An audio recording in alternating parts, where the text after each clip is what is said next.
नमस्कार दोस्तों, आपका फिर से स्वागत है हमारे YouTube चैनल पर। आज हम शीत युद्ध का दौर जो हमारा चैप्टर है उसमें दूसरा जो हमारा पॉइंट है, अभी पार्ट है जिसका नाम है शीत युद्ध, उसके बारे में चर्चा करेंगे। हमने पहले पार्ट में जो वीडियो बनाई थी उसमें हमने क्यूबा मिसाइल संकट के बारे में जाना था।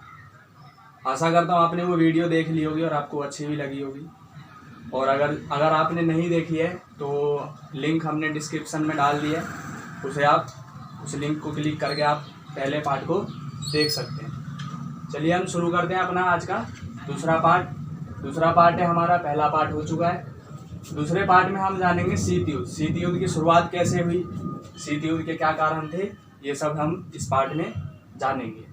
तो सबसे पहले शीत युद्ध के ऊपर चलने से पहले हमें कुछ जानकारियाँ जो हमें प्राप्त होनी चाहिए उसे हम अब जानते हैं। जैसे कि प्रथम विश्व युद्ध।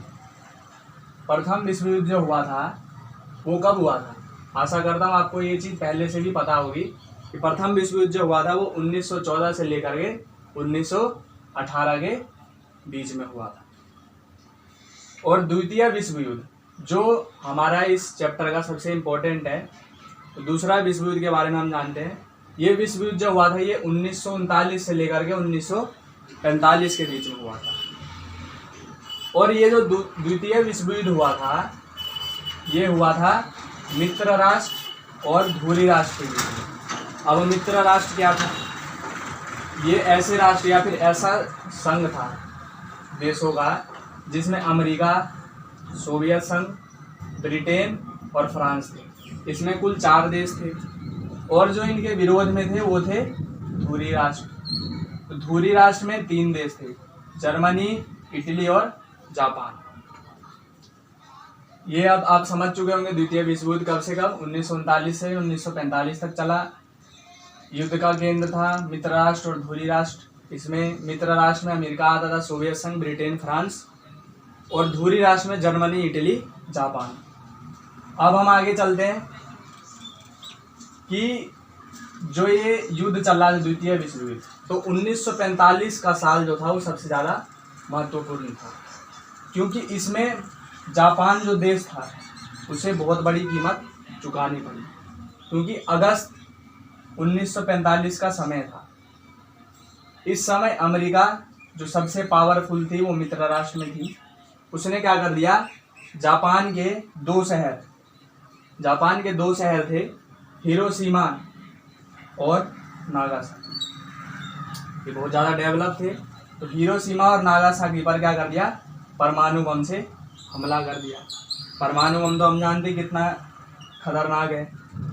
फिर क्या हुआ, जिसके कारण विध्वंस हुआ जापान में।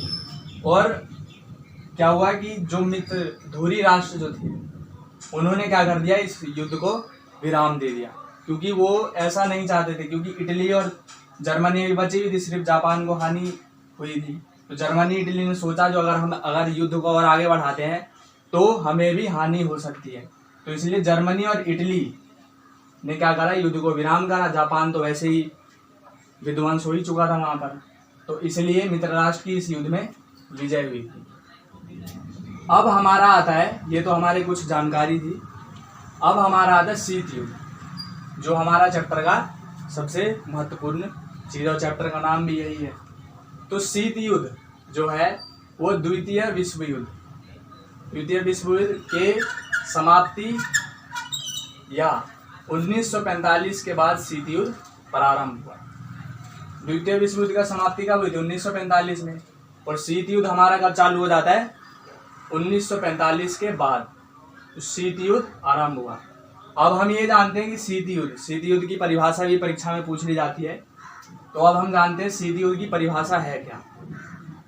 तो ऐसा युद्ध जिसमें कोई जन हानि ना हुई हो, ऐसा युद्ध जिसमें कोई जन हानि ना हुई हो, तथा ऐसा युद्ध जो विचारधारात्मक लड़ाई पर आधारित हो, उसे हम शीत युद्ध कहते हैं। तो शीत युद्ध का सीधा सीधा परिभाषा ये बनता है कि ऐसा युद्ध जिसमें जनहानि न हुई हो और ऐसा युद्ध जो विचारधारा को लेकर के लड़ी गई हो उसे क्या कहते हैं, शीत युद्ध। अब शीत युद्ध जो था वो दो गुटों के बीच हुआ था, दो गुटों के बीच। तो हम इसे गठबंधन भी कह सकते हैं, क्योंकि गठबंधन का मतलब ऐसे देश थे इसमें जो गठबंधन या फिर गठजोड़ बना करके इस युद्ध को आगे बढ़ा रहे। तो पहली गठबंधन थी पश्चिमी गठबंधन और दूसरी गठबंधन थी पूर्वी गठबंधन।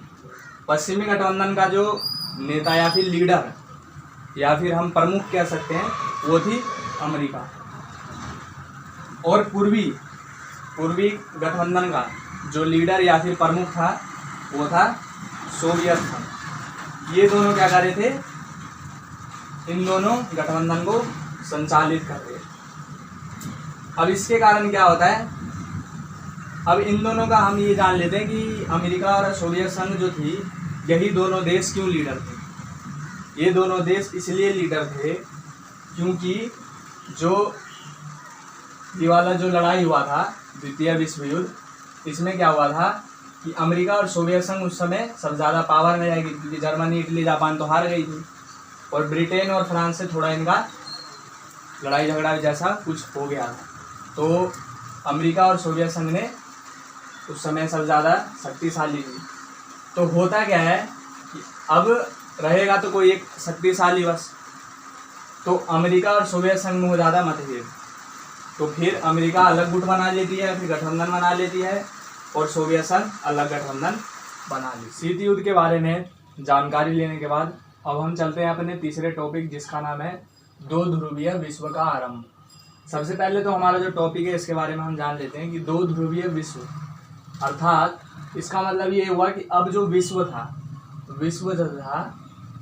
विश्व अब दो गुटों में बंट चुका था। हम तो ये जान ही चुके हैं, जो पहला गुट था पश्चिमी गठबंधन और दूसरा गुट था पूर्वी गठबंधन। तो दो ध्रुवीय में पूरा विश्व बंट चुका था। तो अब हम आगे पढ़ते हैं।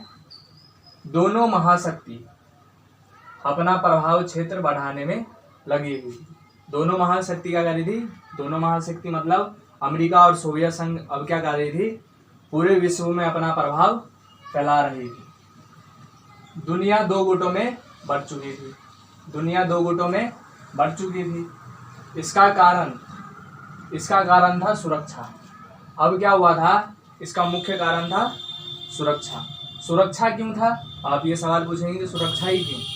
सुरक्षा इसलिए क्योंकि जो छोटे देश थे उनके पास इतनी सुरक्षा के जो साधन होते हैं, जो बंदूकें हो गई जैसे, और जो लड़ाई युद्ध के जो साधन होते हैं, संसाधन हैं, वो इनके पास नहीं होती। और जो युद्ध होता था तो सबसे ज़्यादा खतरा इन छोटे देशों को होता था। तो ये देश जो होते थे वो जानबूझ करके किसी ना किसी एक गुट में शामिल हो जाते थे, जिससे वो युद्ध से बचे रहें। ठीक है, इतना तो आप समझ चुके होंगे। उदाहरण के लिए सबसे पहले हम उदाहरण इसका हम एक ये देते हैं कि यूरोप का बंटवारा, इसका क्या है उदाहरण है। यूरोप का होता है बंटवारा, अर्थात दो गुटों में बंट जाता है। यूरोप तो पहले एक ही था, फिर दूसरी वजह में यूरोप का बंटवारा होता है। तो पहला जो बनता है वो बनता है पश्चिमी, और दूसरा बनता है पूर्वी यूरोप। तो पश्चिमी यूरोप जो होता है वो चल जाता है अमेरिका में, और पूर्वी यूरोप जो चल जाता है वो चल जाता है सोवियत संघ में। तो अमेरिका और सोवियत संघ में क्या चल जाता है, यूरोप का बंटवारा होता है। तो पश्चिमी यूरोप चल जाता है अमेरिका में, और पूर्वी यूरोप चल जाता है सोवियत संघ। अब क्या होता है कि पश्चिमी गठबंधन ने अपने आप को एक नाम दे दिया। अब पश्चिमी गठबंधन में जो देश थे उसको क्या करा, एक नाम दे दिया इन्होंने, जिसका नाम था नाटो। जिसका नाम था नाटो। ये परीक्षा में पूछ लिया जाता है, जो नाटो का प्रमुख कौन था। तो नाटो का प्रमुख था अमेरिका। कौन था प्रमुख, अमेरिका। इसका प्रमुख था अमेरिका। और इसका फुल फॉर्म भी पूछ लिया जाता है, तो उसका फुल फॉर्म होगा उत्तरी अटलांटिक संधि संगठन। तो अगर आपको ये जानना हो तो आप इसका स्क्रीनशॉट भी ले सकते हैं, जिससे आप अपने नोट्स में इसको लिख सकें। नाटो जो था, इसमें इसकी स्थापना जो हुई थी वो हुई थी 1949 में, और कुल देश जो थे इसमें 12 थे। लगभग हर पेपर में चांस होता है जो इससे एक सवाल पूछ लिया जाता है, या तो फुल फॉर्म पूछ लेते हैं, या फिर डेट पूछ लेते हैं, या फिर कितने इसमें देश थे ये पूछ लिया जाता है। अब पूर्वी गठबंधन ने क्या कर लिया, संधि। इस चीज को देखते हुए अब सोवियत संघ तो चुप रह नहीं सकती थी, तो उन्होंने क्या करा, पूर्वी गठबंधन ने संधि कर लिया, जिसे कहते हैं वार्सा संधि। ये संधि कब हुई थी, 1955 में। उद्देश्य था इसका नाटो का सामना करना। अब जो पश्चिमी गठबंधन ने जो अपना जो नाम जो रखा था नाटो, तो पूर्वी गठबंधन ने भी क्या करी, संधि करी, जिसे कहते हैं वार्सा संधि। ये 1955 में हुई थी। तो इसका उद्देश्य था नाटो का सामना करना। जो नाटो में जो देश थे वो अगर कुछ हमला करती है तो पूर्वी गठबंधन की जो वार्सा संधि हुई थी, मतलब वार्सा में जो देश थे, उनका ये उद्देश्य था कि नाटो का युद्ध में सामना। अब क्या होता है कि पश्चिमी गठबंधन अपने शक्ति को और बढ़ाती है। वो क्या करती है, सीटो संधि, अर्थात इसका फुल फॉर्म है दक्षिणी पूर्वी एशियाई संधि संगठन।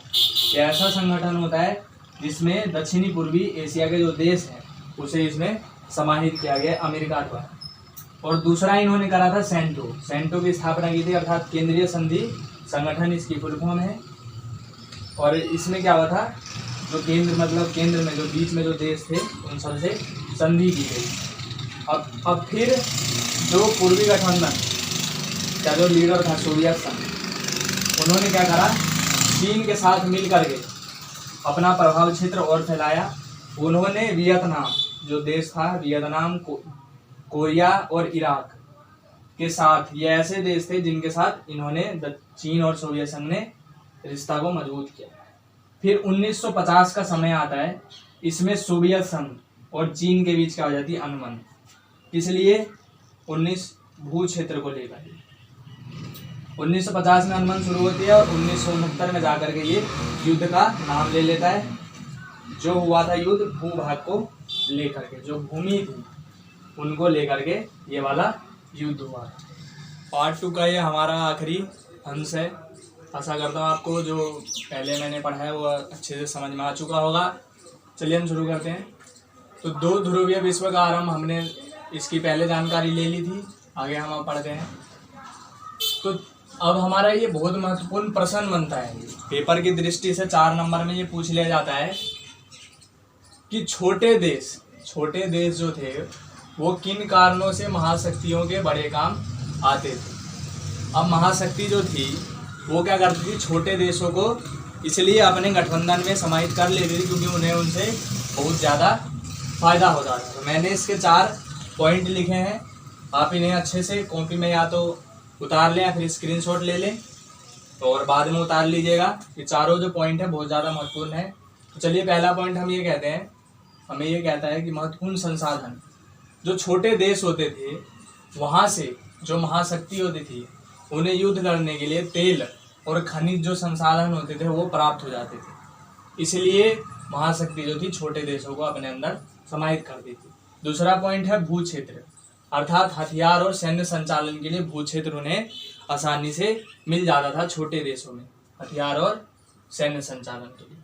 उसके बाद तीसरा पॉइंट आता है सैनिक ठिकाने, जासूसी करने के लिए। जो दोनों गुट के जो देश थे वो क्या करते थे, सैनिक ठिकाने बना लेते थे उनके देशों में, छोटे देशों में, और वो क्या करते थे, दूसरे देशों पर नजर रखते थे। चौथा पॉइंट आता है आर्थिक मदद। अब क्या हुआ था, जो महाशक्तियां ये भी दावा करती थी जो अगर आप अगर हमारे सैनिकों को अपने देशों में अगर सुरक्षा के लिए अगर सैनिकों को लगाने देंगे तो हम आपके देश की भी रक्षा करेंगे। तो क्या होता था, इसके लिए जो बड़े देश होते थे, जो महाशक्ति थी, वो उनसे छोटे देशों से आर्थिक मदद भी लेती थी। किस लिए, सैन्य खर्च में उनसे सहायता होता था, सैन्य खर्च का उठाने के लिए। अब हम जानते हैं शीत युद्ध जो चल रहा था उसमें कुछ युद्ध भी हुए। उसमें सोवियत संघ और अमेरिका ने प्रत्यक्ष रूप से उसमें भाग भी लिया। तो प्रमुख युद्ध थे वो 3 युद्ध हुए थे। तो पहला आपका कोरिया युद्ध, जो कोरिया जो देश है उसको लेकर के युद्ध हुआ, वो हुआ 1950 से लेकर के 1953 के बीच में युद्ध हुआ था। और बर्लिन युद्ध हुआ था, ये हुआ था 1958 से 1962 में। और कांगो युद्ध ये हुआ था 1960 के दशक में। ये तीनों के तीनों युद्ध जो है वो एक नंबर में पूछ लिया जा सकता है कि कौन सा युद्ध कब हुआ था। तो यही था हमारा पार्ट 2 वीडियो। आशा करता हूँ आपको ये वीडियो पसंद आई होगी। लाइक करें, सब्सक्राइब करें और ऐसे ही चैनल को आगे बढ़ाते रहें।